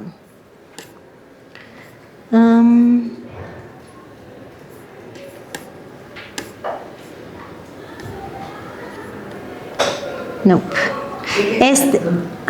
Donde dice abajito de la imagen, donde dice download. Sí. Ahí viene una opción que dice hacer. ¿Abajito de la imagen? Ajá. Sí, abajo de la imagen. Ah, perfecto. Ahí está, OCR. Muchas gracias. Eso era lo que estaba buscando.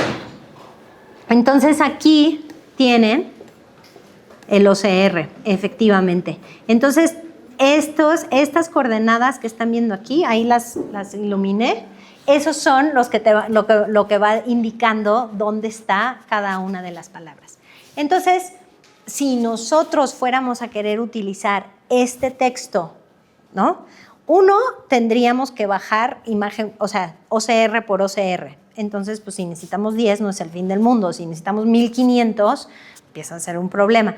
Y la otra es que tendríamos que encontrar una forma de limpiar, porque aquí adentro están los datos que nosotros queremos, que es el texto, pero hay otros datos que no nos interesan, como por ejemplo las coordenadas de las palabras, ¿no? Entonces habría que pensar en este proceso de curación de datos, ¿no? Pues toda la parte de la limpieza y cómo lo voy a organizar y cómo lo voy a dejar listo para que sea lo que a mí me sirve. Les voy a dar otro ejemplo. Porque las cosas pueden venir en tantas distintas formas. Este es un proyecto muy bonito que se llama,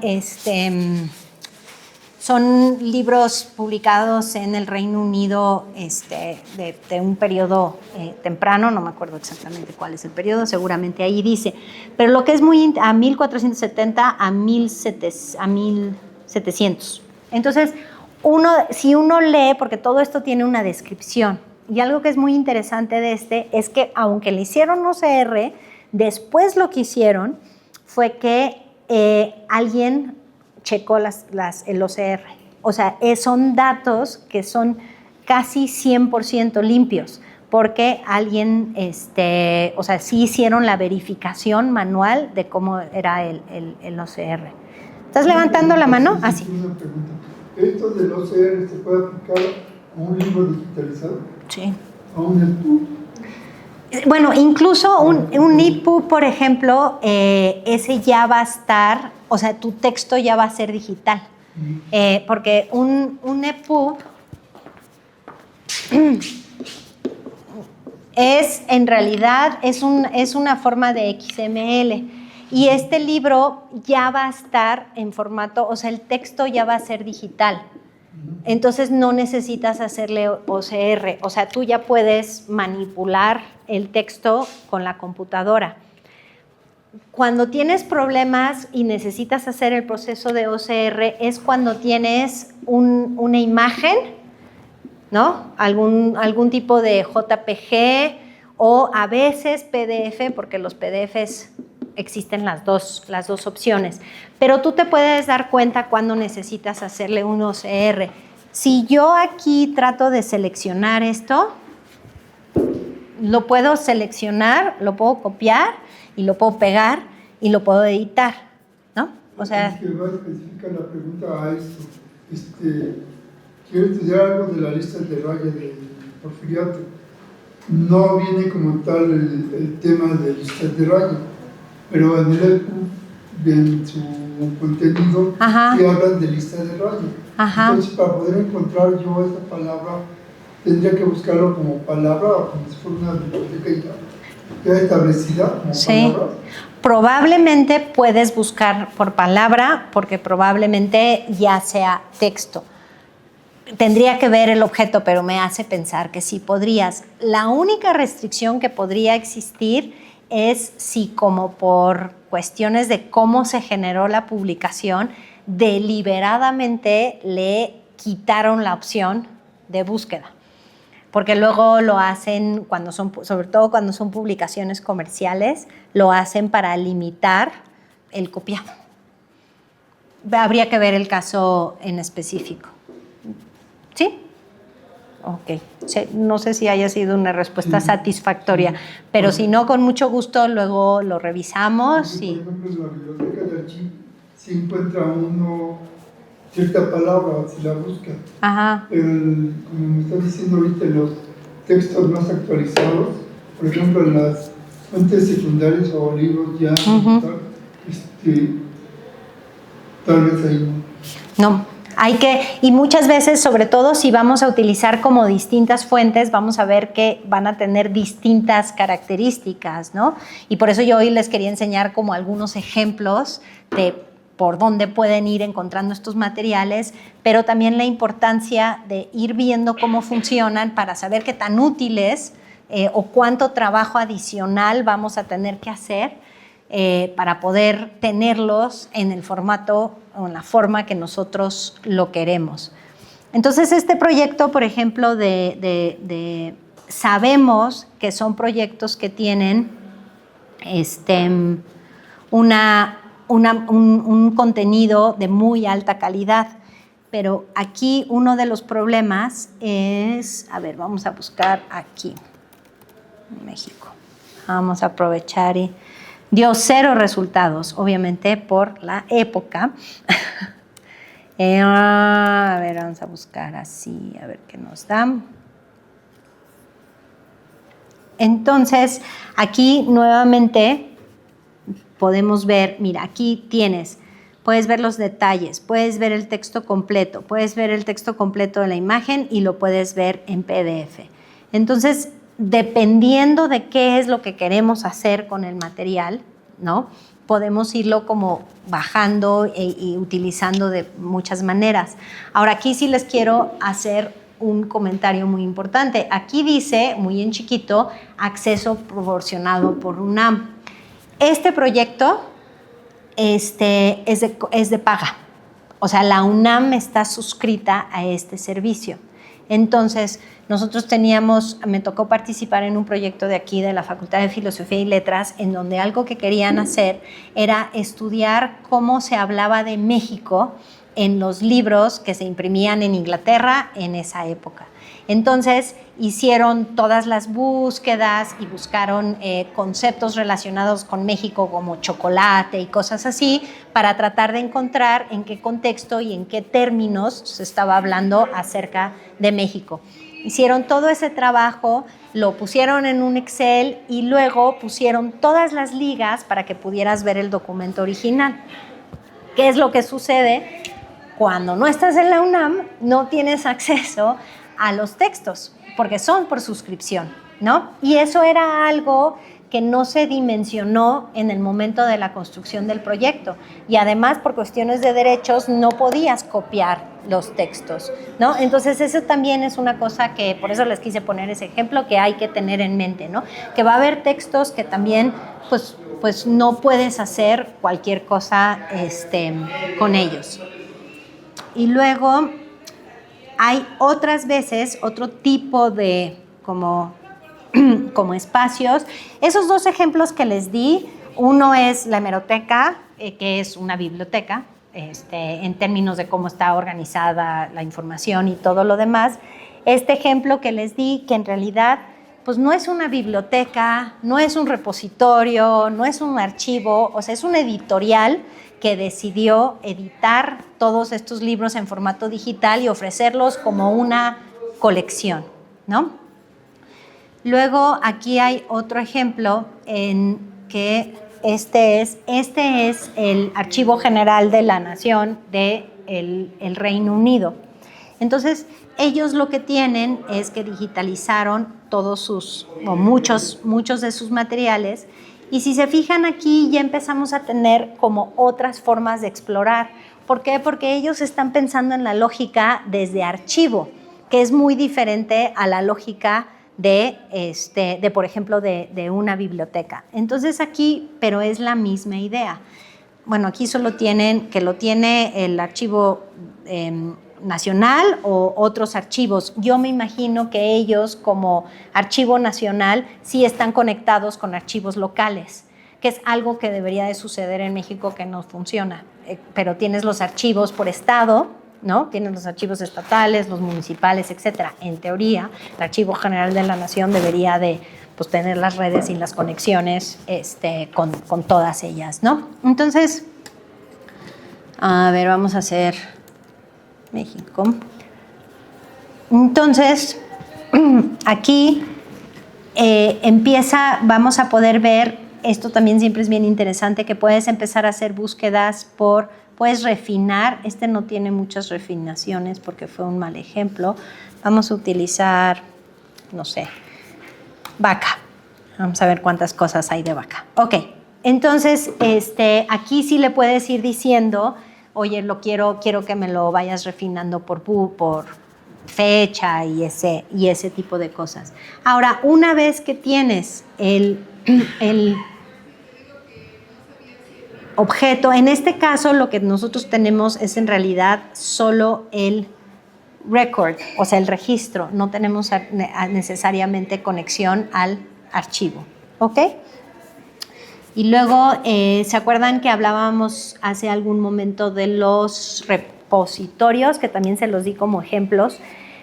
Si bien los repositorios se crearon principalmente para guardar materiales como tesis, como artículos académicos y etcétera, hay muchísimas entidades que utilizan los repositorios como un lugar para guardar proyectos de digitalización, sobre todo de fondo reservado y cosas así. Es decir, en vez de ponerlo como en la biblioteca, el repositorio les funciona muy bien como un espacio para guardar las cosas.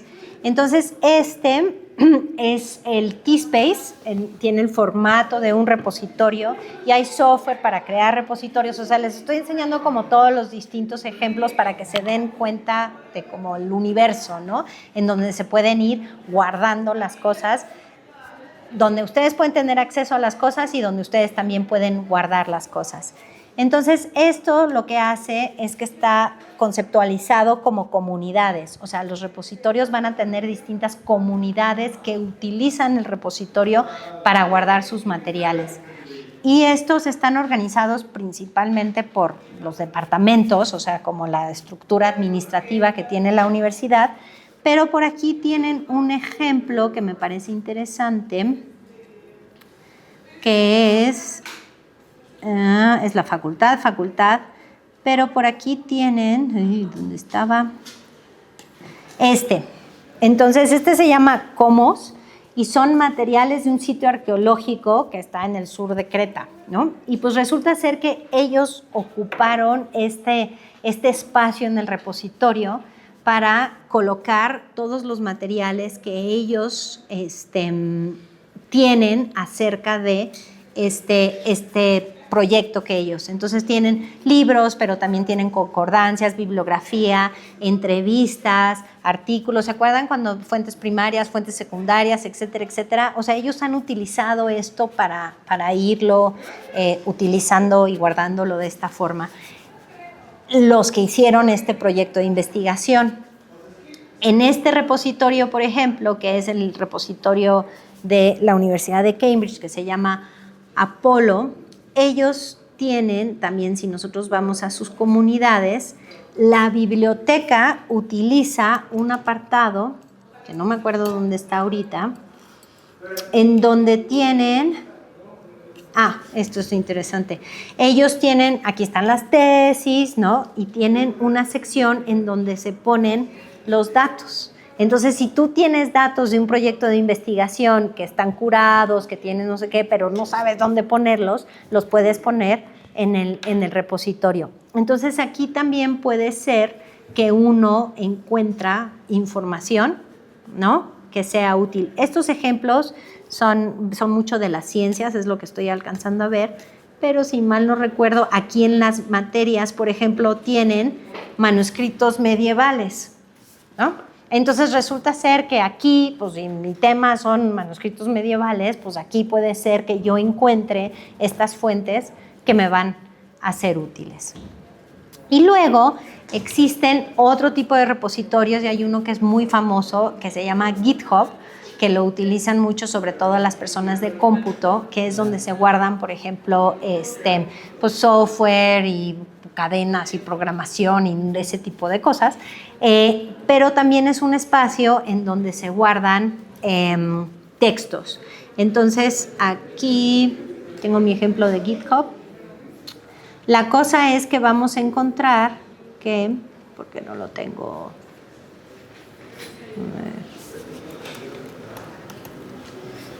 aquí está. Esta es la colección de textos europeos. Es un proyecto en donde lo que trataban de hacer era conseguir textos que no estaban como en el canon, o sea, tratar de encontrar textos que no eran como tan bien representados, y subieron todo a GitHub. ¿Qué pasa? Yo veo GitHub y no entiendo nada. O sea, yo lo que veo es una bola de archivos y una bola de cosas que le pico y no entiendo nada. Pero estos probablemente van a estar en su forma más pura y más computable que los ejemplos que yo les di de las bibliotecas, ¿no? Si yo en la biblioteca quiero utilizar esos materiales, probablemente tengo que bajar uno por uno, mientras que en GitHub probablemente pueda bajar todo, ¿no? Aquí de qué depende, de mis conocimientos, de con quién estoy colaborando. Entonces, no solo es qué textos están disponibles, sino dónde y cómo están disponibles y cuáles son mis capacidades para poder utilizarlos. A lo mejor me conviene más pasar todo el día bajándolos que tratar de aprender Python para no poder, ¿no? Ahí hay que pensar, ¿no? Hay que ser estratégicos y preguntar. Voy a parar porque creo que estamos muy cerca de la hora. Pero sí quería pues creo que con eso todavía traía un par de ejemplos más, pero se los dejo en la presentación, les dejo ahí las ligas para que ustedes echen un clavado y hagan un poco el mismo ejercicio que acabamos de hacer ahorita. ¿Cómo está construido esto, no? ¿Cuáles son mis distintas opciones de obtención de materiales? Y ya que los tengo, pues ¿qué puedo hacer con ellos? O sea, empezar a pensar en estos objetos digitales no como todos iguales, sino que cada uno ofrece distintas opciones y posibilidades. No sé si haya alguna duda. Y si no, aquí en la presentación, este es mi correo y galina@unam.mx. Dime. Sí. Nada más, bueno, no recuerdo si, mencionó que el OCR, por ejemplo, servía para traducir, también para, pasar de imagen a texto, pero de una imagen que tiene texto. Entonces, no sé si hay como alguno que nos sirva, por ejemplo, para describir imágenes que no tienen texto. Yo me imagino que sí, pero no sabría decirte, o sea, que tu imagen sea procesable, dices, o que sea computable o... Pues no sé, o sea, más bien como eso, ¿no? O sea, como, que se convierta, que haga como un tipo de descripción de la imagen. Que haga una descripción de la imagen, sí, seguramente. O sea, que tú puedas ver la imagen y que te diga, esta es la imagen de un caballo saltando. Sí, no sabría cuál software en particular. No, pero pues eso sí, eso debe existir hoy en día con inteligencia artificial fácilmente, ¿no? Yo creo que veremos algunos de esos más adelante. No suelen ser gratis. Entonces, algo caro más en eso. Pero les supongo que no han visto si tienen todavía usan Facebook en su navegador.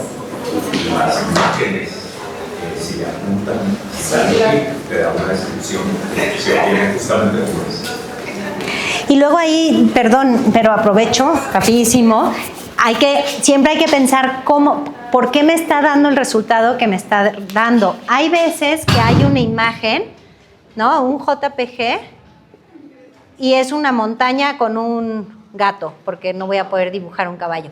Entonces es una montaña con un gato.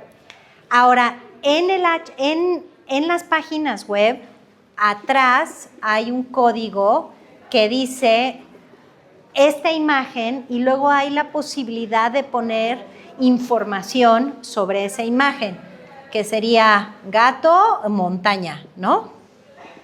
Entonces puede ser que la computadora te está sacando esta imagen porque está leyendo estos metadatos acerca de esta imagen, pero puede ser un software que ya no está utilizando esto, en realidad está analizando los píxeles como si fuera un humano y está diciendo, en este trazo yo lo que me estoy imaginando es una montaña y un gato.